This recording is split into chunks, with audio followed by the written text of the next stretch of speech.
Bonjour et joyeuse fête de Pâques, car le Christ est ressuscité.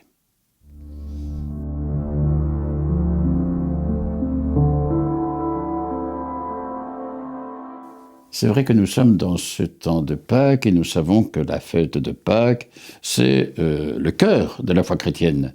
Comme dit saint Paul, si le Christ n'est pas ressuscité, nous sommes les plus imbéciles, dira-t-il, de tous les hommes. Mais il y a cette certitude de foi que le Christ a vaincu la mort. Et nous allons essayer de le découvrir avec Luc Arens, qui est diacre, qui est aussi animateur dans les écoles et ancien inspecteur de religion. Et donc avec lui, et toute une méthode, essayer de mieux comprendre, surtout pour les enfants, ce que ça veut dire, le Christ ressuscité. Alors je dirais pour toi, Luc, cette fête de Pâques, c'est quoi ? Alors pour moi personnellement, et comme pour tous les chrétiens j'imagine, c'est comme tu viens de le dire, le fait que le Christ est présent aujourd'hui avec nous. Non seulement il est ressuscité il y a 2000 ans, mais il est vivant avec nous d'une manière très différente forcément de ce qu'on apprend dans les évangiles avant la crucifixion, c'est-à-dire que on n'a plus, comme diraient des enfants, la chance de le voir et de l'entendre corporellement, mais on a, je crois, beaucoup plus de chance parce qu'il est vivant, il est présent partout, c'est-à-dire là où nous sommes aussi aujourd'hui. Alors d'autre part, la résurrection, c'est aussi une thématique plus large que simplement celle de la foi qui est énorme et qui est centrale. C'est au fond la victoire de tout ce qui est bien par rapport à ce qui est mal. On est dans un monde en guerre, par exemple. Il y a plus de pauvreté qu'il y a quelques années, même dans nos pays riches. Eh bien, ça n'est pas la fin de tout. Et les chrétiens, comme tous les citoyens du monde d'ailleurs, comme tous les humanistes, on est appelés à travailler à un monde meilleur. Et je crois qu'on est tout à fait en adéquation alors avec l'œuvre du Christ. Comment se fait-il que un certain nombre de chrétiens, enfin ce sont des statistiques qui le disent, ne croient pas à la résurrection? C'est quand même le contraire de la foi. Oui, je pense que c'est parce que il n'y a plus la perception par les 5 sens, c'est-à-dire voir, entendre, sinon liturgiquement et bien sûr symboliquement, c'est-à-dire plus vrai que vrai. On ne voit plus le corps du Christ, mais on peut accueillir le corps du Christ. On n'entend plus sa parole, mais on peut entendre sa parole et la partager et en discuter par la lecture biblique, soit en famille, soit à l'église, soit dans des classes, puisqu'on parle aussi et en catéchèse, en salle de catéchèse, puisqu'on va précisément parler des enfants.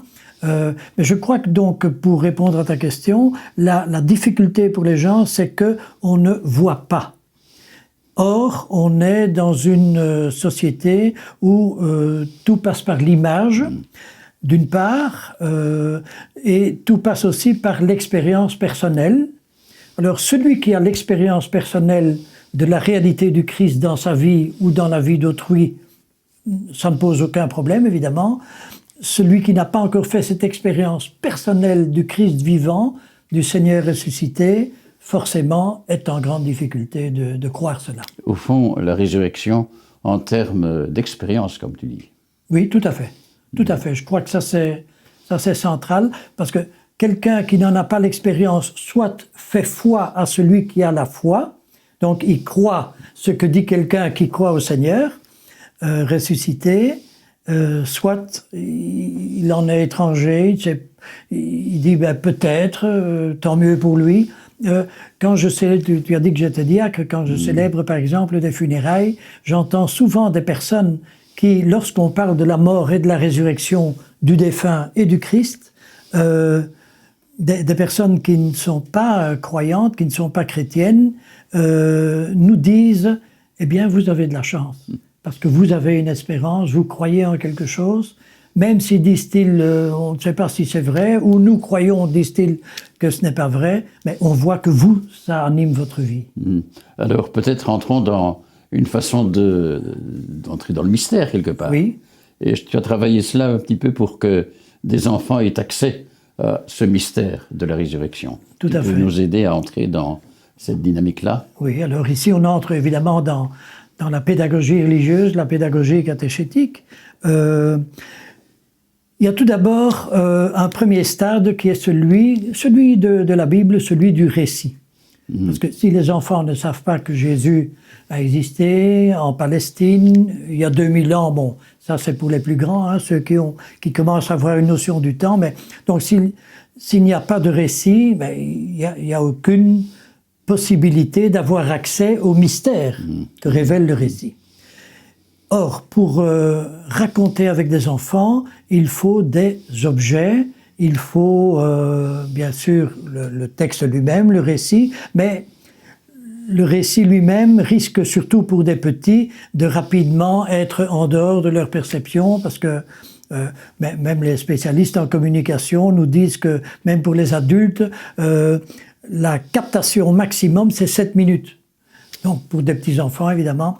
Et donc ce sont les objets ou les dessins, je vais en montrer quelques-uns, qui permettent de vivre cela. Alors par exemple, on voit ici sur ce panneau, on voit une évocation de la ville de Jérusalem, on voit l'extérieur de la ville, on voit le Golgotha avec les croix et un tombeau devant laquelle il y a une pierre qui est roulée, mais qui est ouverte évidemment au moment où on va mettre le corps de Jésus, où on va le descendre de la croix. Et donc pour les enfants, contrairement à ce que croient certains, hein, ils disent ne montrez jamais une croix aux enfants parce qu'on voit la mort. Justement, c'est une manière d'apprivoiser cela avec des enfants, non seulement la mort du Christ, mais la mort de chacun aussi. Donc, on raconte qu'il a pardonné jusqu'au bout. On raconte que ce que les Romains n'avaient jamais pensé, c'est qu'en mettant le Christ, les bras ouverts attachés à la croix, en même temps, et là on entre déjà dans passion, mort, résurrection, que ils allaient montrer en fait que Dieu avait les bras ouverts pour toujours et pour tout le monde. Et donc, on met alors, pas la croix, mais on va symboliser déjà chez les petits, on montre, et même chez les adolescents, hein, on montre un cierge, on va aussi faire déjà l'évocation du cierge pascal, et on montre que la vie de Jésus a été soufflée. Il est mort, et on met le cierge, la vie morte, le Christ mort, dans le tombeau, et on referme, on roule la pierre. Alors ça c'est important parce que à chaque fois qu'on parlera jusqu'à la fin de leur vie de pierre roulée, de tombeau ouvert à Pâques, de la crucifixion, de passion, mort, résurrection, les enfants auront un substrat visuel en tête, même s'ils ne savent plus avec qui et comment, bien sûr.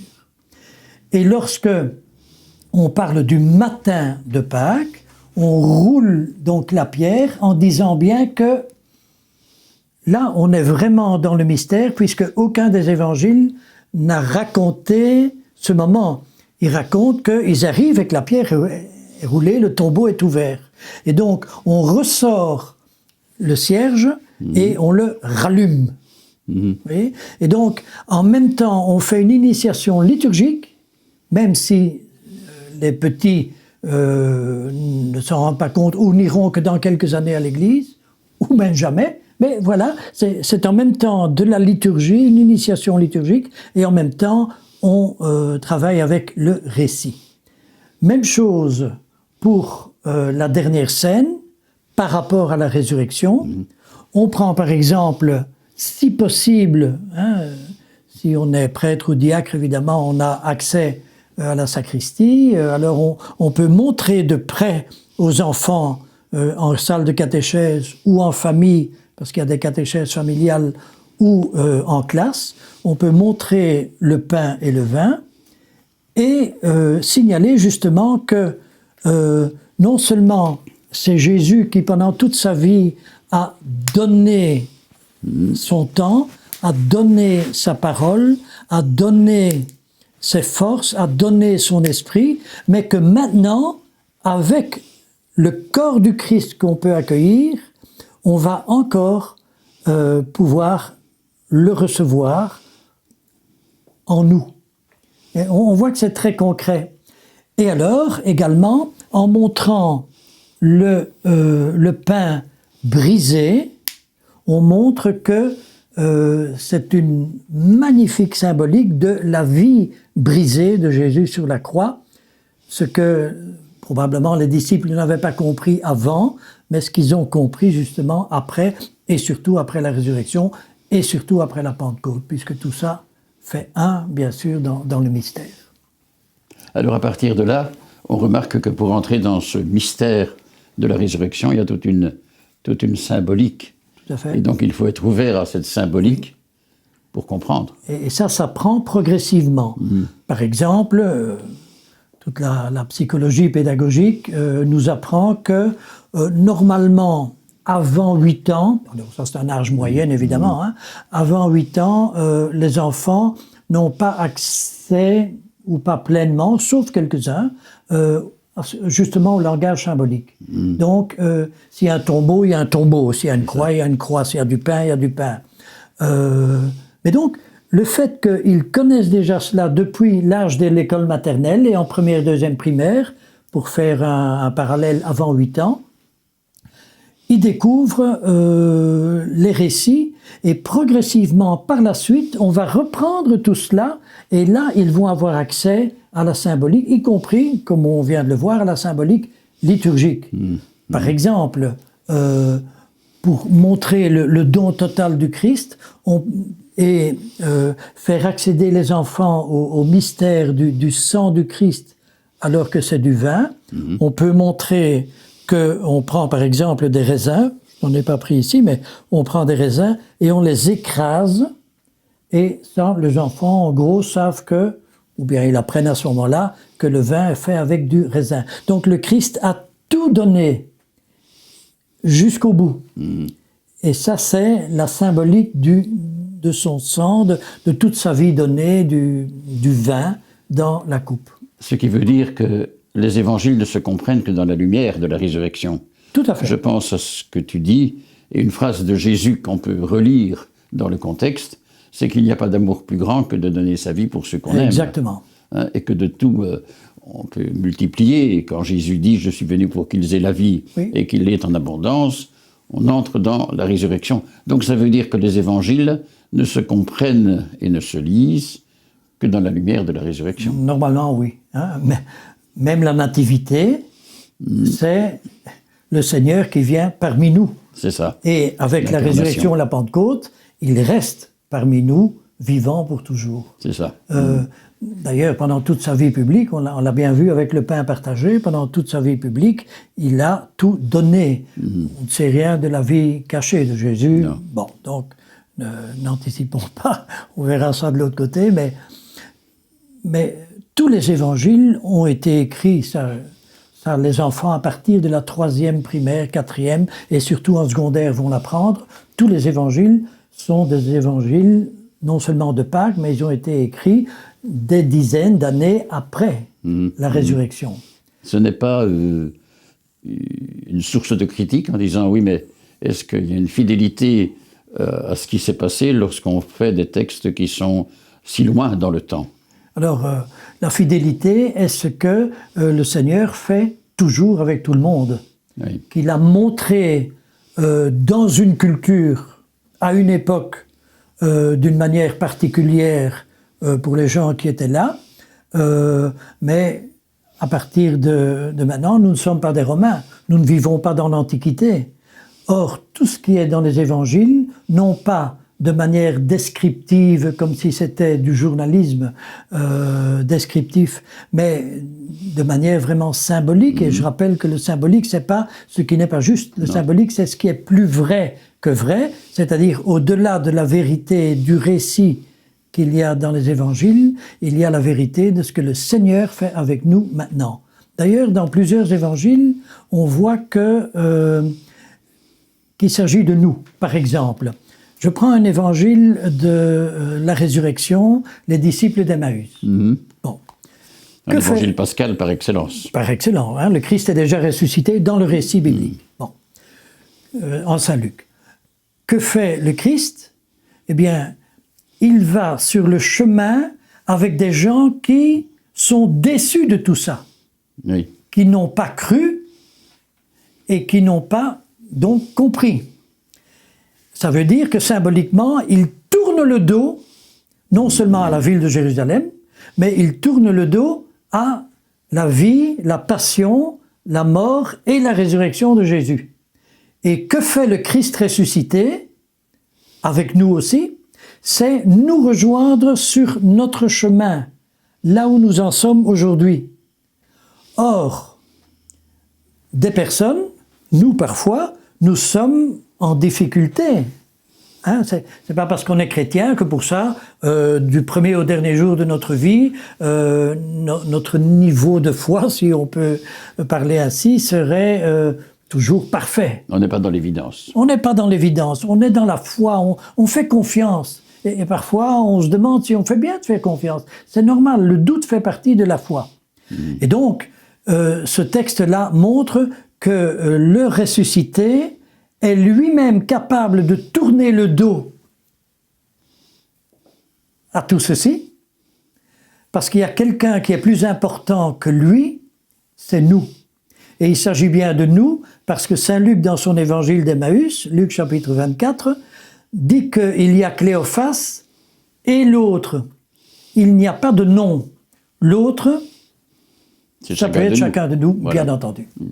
Et donc on voit, voilà, ça c'est un exemple qui montre que nous sommes à côté de Cléophas, non pas sur le chemin vers un certain Emmaüs il y a 2000 ans, mais vers notre vie, notre destin. Même si on tourne le dos au Christ, lui ne nous tourne jamais le dos, il est avec nous. C'est la résurrection. Peut-être tout doucement pour conclure, Luc Rens, que dirais-tu de cette fête de Pâques 2026 dans un contexte qui n'est pas simple? Comment vivre la résurrection sans être dans l'illusion de Pâques?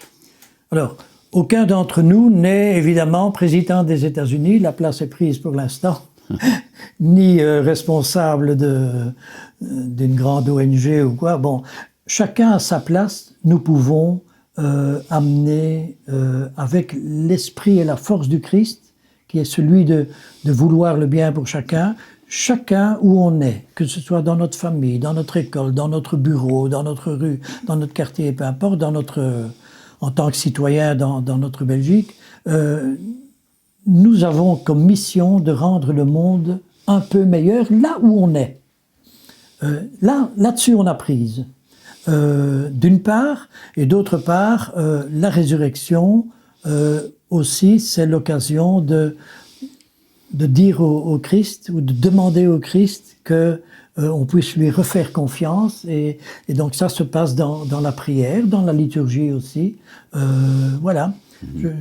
Pâques, c'est en même temps une action avec la force de l'Esprit de Dieu, un engagement, et c'est en même temps une foi, une confiance, et donc une espérance. Merci voilà. Luc. Je t'en prie.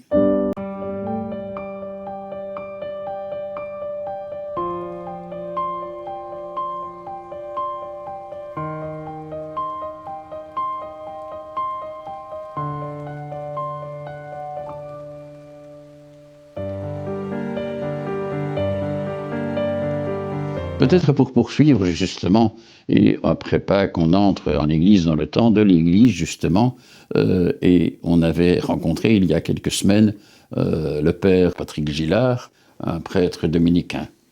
Il avait été interviewé sur le sens de la prière et disant qu'aucune prière n'est inutile, mais aujourd'hui il veut nous dire que finalement, le rosaire aussi, mais le rosaire redécouvert, et vous entendrez comment finalement il le fait redécouvrir. Le rosaire est une façon d'entrer dans la prière de ce temps. Nous avons déjà rencontré le père Patrick Gillard au début de ce carême Je voudrais prolonger les conversations avec lui parce que des sujets importants sont à partager. Et notamment, Patrick, tu es aumônier national, dit-on, je crois, des groupes du Rosaire. Est-ce que tu peux nous en dire un mot? Des équipes du Rosaire. Et les équipes du Rosaire ont été qualifiées par le pape Jean-Paul II de mouvement missionnaire marial. Donc ce n'est pas un groupe du Rosaire au sens classique, ce n'est pas une confrérie du Rosaire qui récite le chapelet ou le Rosaire, c'est une équipe du Rosaire qui a un fonctionnement différent. Quelle est la nuance? La nuance, c'est que les équipes sont constituées de personnes qui s'engagent individuellement à prier individuellement chez elles tous les jours, une dizaine du chapelet avec une petite prière. Et cette prière est en fait une prière biblique, c'est-à-dire qu'on est à l'école de la Vierge Marie dans un chemin d'apprentissage de la fidélité à la prière.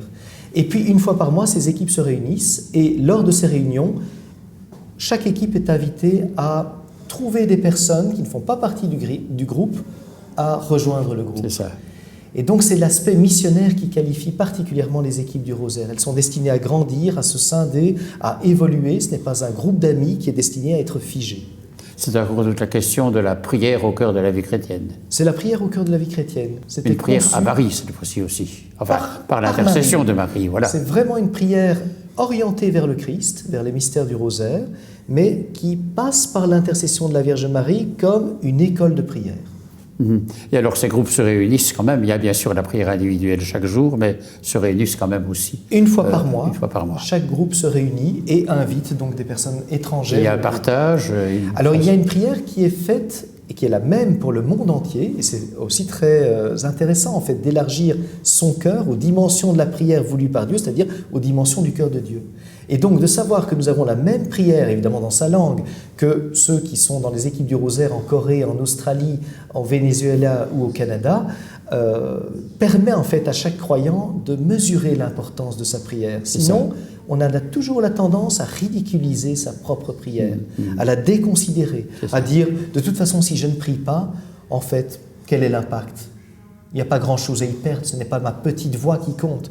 Et en fait, il faut bien se remettre dans l'autre optique, celle de Dieu. Toutes les voix comptent. Il n'y a pas de prière perdue. C'était dans le thème donc, de ma conférence et qui insiste sur cette dimension-là. C'est que Dieu compte sur toutes les prières, entend toutes les prières et qu'il ne rejette aucune d'entre elles. Et pour terminer avec le père Patrick Gillard, nous voudrions rejoindre maintenant une des actions qui sont les siennes, c'est au niveau des prostituées. Comment finalement être attentif aux situations de détresse de notre monde d'aujourd'hui? Il nous en parle.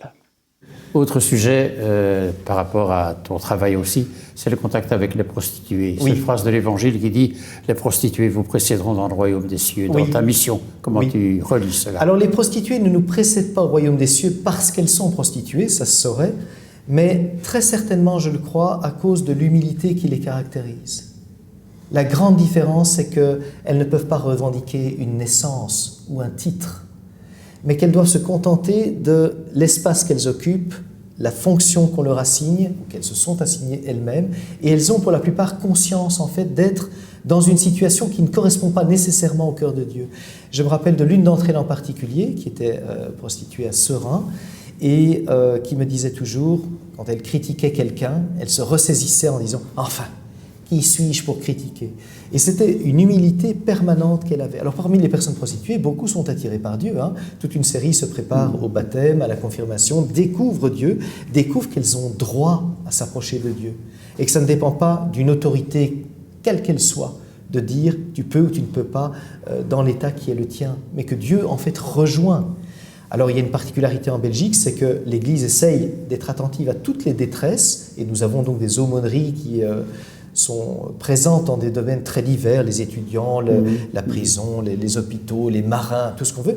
Mais il n'y a pas d'aumônerie qui est organisée par les évêques de Belgique actuellement pour s'intéresser au sort des personnes victimes de la traite des êtres humains ou qui vivent la prostitution. Et donc nous sommes la seule association chrétienne qui, pour l'instant, en Belgique, remplit ce rôle. Cette association porte un nom. Sawa. Sawa qui signifie ensemble en arabe classique. Ça vient d'une sœur libanaise qui avait choisi ce nom. Et nous l'avions retenu. Et ensemble signifie que aller vers le royaume ne se fait pas simplement en s'occupant de pauvres personnes qui vivraient la prostitution, mais avec elles, qu'on puisse avancer ensemble. Et plusieurs d'entre elles occupent des fonctions, y compris de responsabilité, dans l'association Sawa. Merci en tout cas de Avec ton plaisir. témoignage et bon travail. Merci beaucoup.